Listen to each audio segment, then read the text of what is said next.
So AJ, last time we were here, we spoke about maintaining the air conditioning system yourself, but why is it important to get serviced by a professional? So Lee, it's important to get your air conditioning serviced by a professional to help prolong the life of your air conditioner and keep your energy bills down as well. Okay, let's go take a look. Cheers.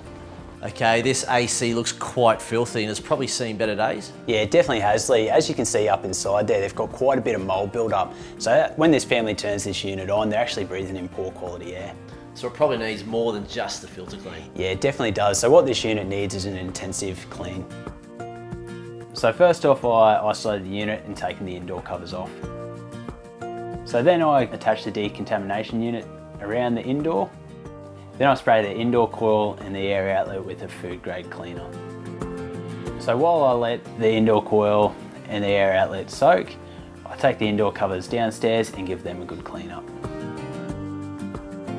So I come back to the indoor unit, clean up the indoor coil, the air outlet and the fan barrel. So then I come downstairs to the condenser unit, open up the condenser unit and I'm checking for gas leaks, vermin and just debris in the fins of the coil. Put the condenser unit back together, spray it with the cleaner and then wash the whole condenser unit down and get the unit right back to where it should be. So we come back to the indoor unit and put the indoor covers back on and test the operation of the machine. So I've just completed this intensive service, so now this family is breathing in cleaner and safer air.